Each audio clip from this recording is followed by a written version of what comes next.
اعوذ باللہ من الشیطان الرجیم بسم اللہ الرحمن الرحیم والصلاة والسلام علی رسولہ الکریم السلام علیکم ورحمۃ اللہ وبرکاتہ۔ آج ہم انشاءاللہ پارہ نمبر 15 دیکھیں گے اور اس میں سورہ بنی اسرائیل مکمل اور سورہ کہف کا کچھ حصہ آئے گا۔ بنی اسرائیل اس سورت کا نام ہے اور دوسرا نام اسرا بھی ہے۔ یہ مکی سورت ہے اور ہجرت سے کچھ دیر قبل نازل ہوئی تھی۔ اس سورت کا جو مرکزی مضمون ہے قرآن پاک پر ایمان کی دعوت ہے اور بنی اسرائیل کی مثال کی روشنی میں اہل مکہ کو تنبیہات ہیں اور ہجرت اور اسلامی ریاست کی جانب پیش قدمی کی بشارت ہے، اور اس میں اسلامی ریاست کے بنیادی اصول بھی ہمیں بتائے گئے ہیں۔ آیت نمبر 1 سفر معراج کی طرف اشارہ کرتی ہے جس کی تفصیلات احادیث میں موجود ہیں، اور آگے یوں سمجھے کہ جو صورت ہے یہ سفر معراج کی میں جو نبی کریم صلی اللہ علیہ وسلم کو منشور اور ہدایات دی گئی تھی اسی کی طرف اشارے ہیں۔ آیت نمبر 2 سے 10 تک بنی اسرائیل کی بدعہدیوں اور ان پر آنے والی مسلسل سختیوں اور عذابوں کا ذکر ہے، اور قریشی قیادت کو سمجھایا گیا ہے کہ انہیں بنی اسرائیل کے عروج و زوال سے سبق حاصل کرنا چاہیے اور قیامت تک آنے والے انسانوں کے لیے اس کی روشنی میں ہدایات ہیں۔ اس کی تفصیلات میں علماء نے لکھا ہے کہ بنی اسرائیل بدترین شرک میں مبتلا ہو گئے تھے، ان کے اندر بد اخلاقی، بے حیائی، بد کرداری پھیل گئی تھی، عصبیتیں پھیل چکی تھیں، انہوں نے اللہ کی کتاب کو چھوڑ دیا تھا، سرکشی کی تھی، وعدہ خلافیاں کی تھیں، اور ان سب کی وجہ سے اللہ نے انہیں بار بار عذاب میں مبتلا کیا، انہیں تنبیہات دیں کہ یہ باز آ جائیں۔ اور اس کی ایک صورت یہ تھی کہ اللہ نے ظالم حکمران ان پر مسلط کر دیے، دوسری قومیں ان پر مسلط کر دیں جنہوں نے بہت زیادہ خون ریزیاں کی، اور اللہ تعالیٰ مسلسل انبیاء بھیج کے انہیں تنبیہات کرتا رہا، لیکن یہ بہت مفسد قوم تھی، سنبھل نہ سکی۔ ہمیں بھی اس کی روشنی میں بہت ہی غور کرنا چاہیے کہ آج کل جو ظالم اقوام ہمارے پر مسلط ہیں اور آج کل مسلمان جس طرح کی حکومتوں کے ذریعے اثر ہیں، یہ بھی بہت زیادہ سوچنے والی چیزیں ہیں۔ اسی کی روشنی میں پھر اللہ تعالیٰ نے آگے فرمایا کہ یہ قرآن سیدھی راہ دکھاتا ہے، یعنی مسلمان اس طرح کے عذاب سے بچنا چاہتے ہیں تو کتاب اللہ کو تھام لیں۔ آیت نمبر 11 سے 22 تک انسانوں اور اقوام کی کامیابی اور ہلاکت کے اصول بتائے گئے ہیں، اور یہ بتایا گیا کہ ہر انسان کے گلے میں اس کی تقدیر لٹک رہی ہے۔ ہر انسان اپنے اعمال پہ نظر رکھے جو کہ ریکارڈ ہو رہے ہیں اور قیامت کے روز پیش کر دیے جائیں گے، اور انسان سے کہا جائے گا کہ خود اپنا نامہ اعمال پڑھ، لہٰذا جو ہدایت قبول کرے گا اپنا فائدہ ہوگا، اور جو گمراہ ہوگا نقصان بھی اس کا اپنا ہوگا۔ دیکھیں ایک بات اس پہ غور کریں کہ اللہ کی کائنات میں زمین کی حیثیت ریت کے ایک ذرے کی ہے۔ ساری زمین والے اگر اصلاح کر لیں، اچھے بن جائیں، تب بھی اللہ کی کائنات میں کوئی قابل ذکر فرق نہیں آئے گا، اس کی بادشاہت ویسے ہی رہے گی، بڑھے گی نہیں۔ اور سب کے سب گمراہ ہو جائیں تو بھی اللہ کا کچھ نہیں بڑھے گا، اس کی کائنات ویسی کی ویسی قائم و دائم رہے گی۔ تو ہدایت کے راستے پہ چلنا انسان کا اور زمین والوں کا اپنا فائدہ، اور نہ چلنا زمین والوں کا اپنا نقصان ہے۔ پھر بتایا کہ قوموں کو جو چیز تباہ کرتی ہے وہ کھاتے پیتے اور مؤثر لوگوں کا بگاڑ ہے، مترفین ان کو کہا گیا۔ لہٰذا جو معاشرہ اپنا دشمن نہ ہو، اسے فکر کرنی چاہیے کہ مؤثر لوگ اس کے جو ہیں وہ کون ہیں، اور اس کے ہاں اقتدار کی باغیں اور معاشی دولت کی کنجیاں کم ظرف اور بد اخلاق لوگوں کے ہاتھوں میں نہ جائیں۔ اخروی لحاظ سے ہر ایک کا انجام اپنے اعمال کے مطابق ہوگا۔ آیت نمبر 23 سے 39 تک وہ بڑے بڑے اصول پیش کیے گئے ہیں جن پر اسلام پوری زندگی کے نظام کی عمارت قائم کرنا چاہتا ہے۔ یوں سمجھیں کہ یہ وہ منشور ہے جو نبی کریم صلی اللہ علیہ وسلم کو دیا گیا کہ مدینہ شریف کی اسلامی ریاست بننے سے قبل آپ اس کو پیش کر دیں، اور جو ریاستیں کامیاب ہونا چاہتی ہیں ان کا منشور بھی یہی ہونا چاہیے۔ اس میں 14 احکام ہیں۔ خاص طور پہ سب سے پہلی بات فرمائی کہ تم لوگ کسی کی عبادت نہ کرو مگر صرف اللہ کی، اور یہ اللہ کے یعنی ایک الہ ہونا صرف ایک مذہبی عقیدہ نہیں ہے بلکہ اس پورے نظام کا سنگ بنیاد بھی ہے جو مدینہ پہنچ کر نبی کریم صلی اللہ علیہ وسلم نے قائم کیا تھا کہ حاکمیت اعلیٰ اللہ کی ہے، اسی کا قانون اور شریعت ملک کا قانون ہوگا، اور یہی وہ عہد ہے جس کا اعلان کر کے ہم نے پاکستان حاصل کیا تھا، اور اب ایڑی چوٹی کا زور لگا رہے ہیں کہ اسے سیکولر بنا دیں۔ یہ بنی اسرائیل کی طرح وعدہ خلافی ہے، ہمیں اس پر بہت ڈرنا چاہیے، اور اس سے پچھلی جو آیات ہیں جن کا میں نے خلاصہ بیان کیا ہے ان کو جا کے کھول کے تفصیل سے پڑھیں کہ بنی اسرائیل نے جب یہ وعدہ خلافی کی تو اللہ نے کس طرح ان کے اوپر جو سختی ہیں وہ مسلط کی۔ دوسرا حکم دیا جا رہا ہے کہ والدین کے ساتھ نیک سلوک کرو، ان کے ساتھ نرمی، ادب، احترام کے ساتھ پیش آؤ، ان کے لیے دعا کرو، اور ساتھ ہی تیسرا حکم ہے کہ رشتہ داروں کو ان کا حق دو، مسافر اور مسکین کو اس کا حق دو۔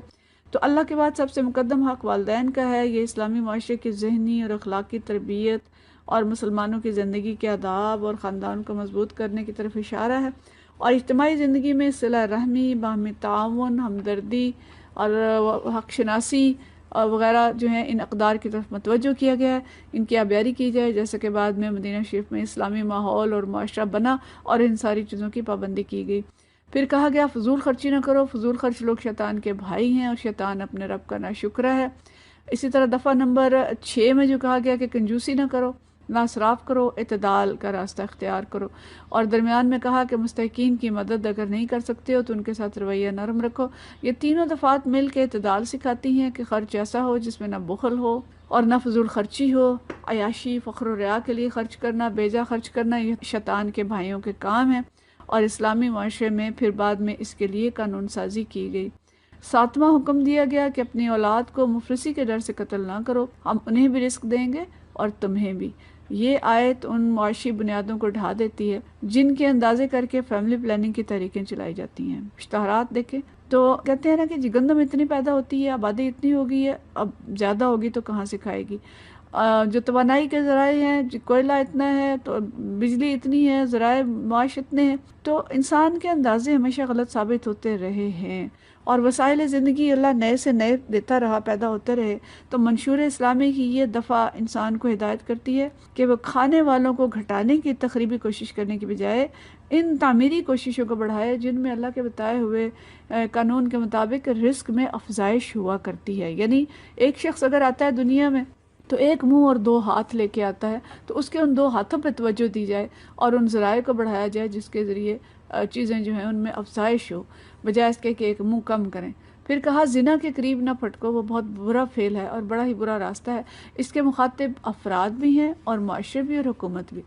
فرد بھی ان چیزوں اور مقدمات سے بچے جو زنا کی طرف لے کے جاتے ہیں، بے پردگی، بے حیائی، فوش لٹریچر، فوش فلمیں، مخلوط محفلیں وغیرہ، اور معاشرے اور حکومت کا بھی فرض ہے کہ وہ اس ضمن میں تعلیم و تربیت بھی کریں، قانون سازی بھی کریں، اجتماعی ماحول سے اصلاح کریں۔ حکومت زنا، قذف اور مخلوط اداروں وغیرہ پہ قانون سازی کرے اور اسلامی حدود کے قوانین بھی نافذ کرے۔ اس کے علاوہ جو دیگر احکام ہیں وہ درج ذیل ہیں، ان کو بس گن لیتے ہیں، پیچھے ہم پڑھ چکے ہیں ان کے بارے میں، کہ قتل کا ارتکاب نہ کرو، مال یتیم کے بارے میں احتیاط کا حکم دیا گیا، عہد کی پابندی کرو، پیمانے پورے بھرو، اور اہم ترین ایک آیت ہے کہ ظن و گمان کے پیچھے نہ چلو، علم کی پیروی کرو، اپنی خواہشات، اپنے ظن، یہ شیطان کے کام ہے۔ 14 نمبر جو حکم ہے وہ جباروں اور سرکشوں کی روش سے بچو، اور یہ جو بنی اسرائیل نے جبار ان کے لیڈر تھے اور سرکش تھے اور قوم بھی ان کے پیچھے انہی چیزوں پہ چلی، تو اللہ نے اس چیز سے منع کیا اور عوام اور حکمران دونوں کو کہا کہ اس روش پہ نہ چلیں۔ 15 نمبر میں اللہ نے دوبارہ فرمایا کہ اللہ کے ساتھ کوئی دوسرا معبود نہ بنا بیٹھنا ورنہ تو جہنم میں ڈال دیا جائے گا ملامت زدہ اور ہر بھلائی سے محروم ہو کر۔ یہ ہے اسلام کا منشور، اور اسلامی حکومت اور اسلامی جماعت کو اسے لے کے چلنا چاہیے۔ اگر ہر حکومت اور فرد اس کو پیش نظر رکھے تو دیکھیں ملک کیسا ہوگا، معاشرہ کیسا بنے گا، ہمارے ارد گرد کے مناظر کیسے ہوں گے۔ ہمیں ایسی چیزیں سوچنی چاہیے، ایسے خواب دیکھنے چاہیے اور ان کو عملی جامہ پہنانے کا منصوبہ بنانا چاہیے۔ خصوصاً مؤثر طبقہ اور پارلیمنٹیرینز، حکومتی اہلکاروں کو یہ تفصیلات ضرور پڑھنی چاہیے اور جاننی چاہیے۔ آیت نمبر 40 سے لے کے 60 تک مشرکین مکہ کے اعتراضات اور ان کے شرکی عقائد کی تردید کی گئی، اور بتایا گیا کہ اللہ نے اس قرآن میں طرح طرح سے مثالیں دی ہیں، لیکن ان کے دلوں پر غلاف ہیں، یہ لوگ قرآن کو سمجھ نہیں سکتے۔ رسالت اور آخرت کے انکار پر انہیں دلائل دیے گئے اور شیطان سے چکنا رہنے اور زبان سے بہترین بات نکالنے کا حکم دیا گیا۔ تخلیق آدم علیہ السلام کا قصہ سنا کر ابلیس کے دام اور جال بتائے گئے کہ ابلیس کے سوار اور پیادے یعنی وہ جن اور انسان جو مختلف شکلوں میں اس کی مدد کر رہے ہیں، وہ مال اور اولاد میں انسان کے ساتھ شریک ہو جاتا ہے۔ جب انسان مال اس کی مرضی سے کماتا ہے اور خرچ کرتا ہے اور اولاد کو اللہ کے بندے نہیں بناتا تو وہ شیطان کے بندے بنتے ہیں۔ اس کے بعد بتایا اللہ تعالیٰ نے شیطان کے حربے بتا کے کہ جو میرے بندے ہوں گے ان پہ تیرا زور نہیں چلے گا، ان عبادی لیس لک علیہم سلطان وکفا بربک وکیلا،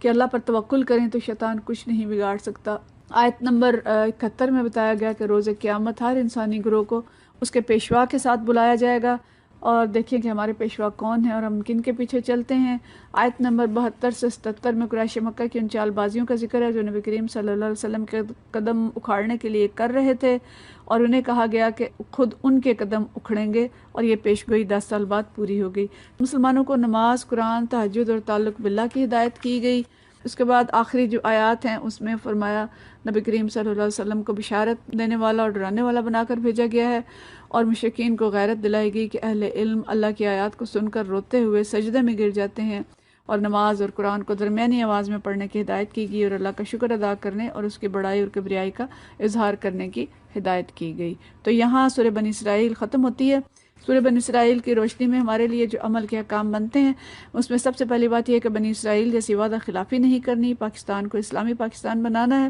اپنی ذاتی زندگی اور ملک میں وہ منشور نافذ کرنا ہے جو نبی کریم صلی اللہ علیہ وسلم نے مدینہ میں کیا، اور جو 14 اصول دیے ہیں ان کو دوبارہ کتاب سے پڑھنا ہے اور یاد رکھنا ہے۔ آنکھیں بند کر کے کسی کی پیروی نہیں کرنی اور تعلق باللہ بڑھانا ہے، نماز، قرآن اور تہجد سے مدد لینی ہے، اللہ کا ذکر بکثرت کرنا ہے اور اس کی بڑائی بیان کرنی ہے۔ اس کے بعد سورۃ الکہف ہے،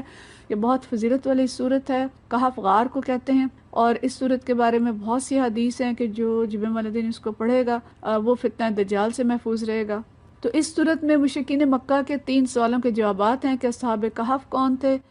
قصہ موسیٰ و خضر کی حقیقت کیا ہے، اور ذوالقرنین کون تھا۔ اللہ تعالیٰ نے ان تینوں سوالات کے جوابات بھی دیے، اور ان کی روشنی میں نبی صلی اللہ علیہ وسلم اور مسلمانوں کو ساتھ ساتھ ہی ہدایات بھی دی ہیں۔ ہر واقعے کے بعد تبصرہ اور اس کا نچوڑ ہے۔ ابتدائی جو آیات ہیں 5-6 ان میں قرآن پاک کی حقانیت کو مؤثر انداز میں پیش کیا گیا، اور نبی کریم صلی اللہ علیہ وسلم کی شدید تڑپ کی طرف اشارہ کیا گیا ہے جو آپ دنیا والوں کے، خاص طور پہ مکہ والوں کے ایمان نہ لانے کے لیے رکھتے تھے۔ وَلَعَلَّكَ بَاخِعٌ نَفْسَكَ عَلَىٰ آثَارِهِمْ إِن لَّمْ يُؤْمِنُوا بِهَٰذَا الْحَدِيثِ أَسَفًا، کہ آپ اپنی جان کھو دیں گے اس بات پہ کہ یہ لوگ ایمان نہیں لاتے،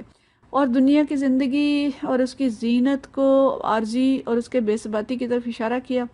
اور دنیا کے امتحان گاہ ہونے کی وضاحت کی۔ اس کے بعد اصحاب کہف کا تذکرہ ہے۔ یہ اس وقت کا قصہ ہے جب عیسیٰ علیہ السلام کے پیروکاروں پر بہت ظلم کیے جا رہے تھے، اور لوگوں کو مجبور کیا جا رہا تھا کہ وہ دین چھوڑ کے مشرک بن جائیں۔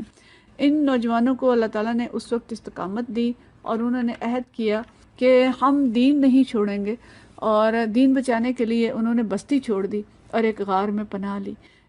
اسی لیے غار کو کہف کہتے ہیں، اور اس سورت کا نام کہف ہے۔ اس کے ساتھ ان کا کتا بھی تھا جو غار کے دھانے پہ بیٹھ گیا۔ ان کی تعداد جو ہے اس کے بارے میں مختلف آراء ہیں اور بحث کرنے سے منع کیا گیا ہے، لیکن غالب گمان یہ ہے کہ یہ 7 تھے اور 8واں ان کا کتا تھا۔ تو اللہ تعالیٰ نے ان کو اس غار میں سلا دیا۔ جب اٹھے تو ایک دوسرے سے پوچھنے لگے کہ کتنا عرصہ سوئے ہیں، اور پھر خود ہی کہنے لگے کہ اچھا اللہ کو معلوم ہے کہ کتنا عرصہ سوئے ہیں۔ اچھا ان کی جو تعداد ہے اس کے بارے میں بھی اللہ نے جو کتنا عرصہ سوئے تھے قرآن پاک میں اس پہ بھی منع کیا کہ اس پہ بحث نہ کریں کہ کتنا عرصہ سوئے ہیں، اس سے غرض بھی نہیں ہے۔ اصل چیز یہ ہے کہ وہ جو مقصد تھا اس کو یاد رکھیں کہ ان نوجوانوں نے کس طرح سے استقامت اختیار کی تھی دین پہ۔ تو جب اٹھے تو ایک شخص کو بھیجا سکہ دے کے کہ جاؤ کھانا لے کے اور احتیاط سے کھانا لانا۔ جب وہ باہر گیا تو باہر کی دنیا بدلی ہوئی تھی، اب ملک میں عیسائیت غالب تھی، اور نان بھائی نے جب کئی ہزار سال پرانا سکہ دیکھا تو وہ سمجھا کہ اس شخص کو کوئی پرانا خزانہ مل گیا ہے۔ اس طرح اللہ تعالیٰ نے ان کو ظاہر کر دیا، لیکن انہیں دوبارہ طبعی موت سلا دیا۔ اب جو قوم تھی وہ دوسری خرابی میں مبتلا ہونے لگی کہ ان کو مقدس بنا کر ان کی قبروں پر عبادت گاہ بنانے کے پروگرام بننے لگے، اور اللہ نے کہا کہ اللہ جانتا ہے جو کچھ تم کر رہے ہو۔ تو اس قصے سے زندگی بعد موت کا ثبوت پیش کیا، اور یہ کہ چند نفوس بھی اگر ایمان پر جم جائیں تو اللہ کی مدد آتی ہے۔ پھر اس کے بعد اگلی آیات میں اسی دوران ہی بلکہ قصے کے ایک حکم ہے کہ مستقبل کے بارے میں جب بھی کوئی بات کہیں تو انشاءاللہ کہیں۔ اس کے بعد 2 باغ والوں کا قصہ ہے۔ یہ 2 اشخاص تھے جن میں سے ایک جو ہے وہ بہت دولت مند تھا، اس کا باغ بڑا تھا، ہرا بھرا تھا اور خوب پھل تھے اس کے اندر، لیکن وہ متکبر تھا، آخرت کو بھولا ہوا تھا، اپنی دولت میں مگن تھا، نصیحت کرنے والوں کے نصیحت پہ کان بھی نہ دھرتا تھا، مشرک تھا۔ دوسرا جو تھا وہ اگرچہ غریب تھا لیکن موحد تھا، اور اس نے اس کو نصیحت کی کہ تکبر نہ کر، لیکن وہ شخص نے اس کی نصیحت نہ سنی۔ پھر اللہ تعالیٰ کہتے ہیں کہ وہ گولا آیا اور اس کے باغ کو اجاڑ گیا، اور وہ کفِ افسوس ملتا رہ گیا۔ تو آیت نمبر 45 سے لے کے 49 تک اس کی روشنی میں حیات دنیا کی مثال دی گئی کہ جس طرح یہ باغ اجڑ گیا اسی طرح یہ دنیا جو ہے یہ بھی ایک عارضی چیز ہے کہ بارش سے تر و تازہ کھیتی پیدا ہوتی ہے، لیکن بہت جلد یہ بھوس بن جاتی ہے جس کو ہوائیں اڑائے پھرتی ہیں۔ اور یہ دنیا ایک فتنہ ہے، اس دنیا پر فرفتہ نہ ہو جائیں۔ اللہ کے ہاں باقی رہنے والے اچھے اعمال ہیں، اور جب یہ اعمال روز محشر پیش ہوں گے تو انسان حیران ہوگا کہ ما لحاظ الکتاب لا یغادر صغیرۃ ولا کبیرۃ الا احصاها، کہ یہ کیسی کتاب ہے جس میں کوئی چھوٹی اور بڑی چیز نہیں چھوٹی۔ اور جو کچھ کیا ہوگا وہ حاضر ہو جائے گا۔ پھر قصہ آدم ابلیس سنا کر ازلی دشمن سے دوبارہ باخبر کیا گیا۔ اس کے بعد کا رکوع جو ہے اس میں پھر آخرت کی تذکیر ہے، اور یہ بیان کہ اللہ کے نبی جو ہیں وہ نشانیاں لے کے آئے، لیکن ہر دور میں جو کفار ہیں اور مخالفین ہیں انہوں نے اپنے باطل ہتھیاروں سے انہیں نیچا دکھانے کی کوشش کی۔ اللہ ایک مدت تک ان کی رسی دراز کرتا ہے، پھر انہیں پکڑ لیتا ہے۔ اسی طرح ہر قوم کی مہلت مقرر ہے، اور باطل حکمرانوں کی بھی مہلت مقرر ہے۔ مومنین پر امید رہیں اور ان کے فریب میں نہ آئیں۔ بیچ میں ہم ایک تھوڑی سی چیز چھوٹ گئی کہ جو اصحاب کہف کا تذکرہ کیا، اس کے بعد اللہ تعالیٰ نے یہ کہا کہ ان فتنوں سے بچنے کے لیے 3 اہم چیزیں ہیں جن کی طرف متوجہ کیا، کہ کتاب اللہ کی تلاوت کرو، صحبت صالحہ اختیار کرو، اور ایسے لوگوں کی بات نہ مانو جن کے دل اللہ کی یاد سے غافل ہیں، اور اللہ کا پیغام کھول کر بندوں تک پہنچا دو۔ جو مانتا ہے مانے، جو نہیں مانتا نہ مانے، لیکن دونوں کے انجام وضاحت سے بتا دیے گئے۔ اس کے بعد قصہ موسیٰ اور خضر علیہ السلام ہے، اور اس کی تفصیل ہم انشاءاللہ اگلی دفعہ دیکھیں گے۔ لیکن سورہ کہف کی روشنی میں ہمارے لیے جو حکم ہے کہ ہم استقامت اختیار کریں اور شیطان کی پیروی کی بجائے اللہ کا پیغام جو ہے اس کو سمجھیں۔ باقی تفصیلات انشاءاللہ ہم اگلی دفعہ دیکھیں گے۔ وآخر دعوانا الحمدللہ رب العالمین۔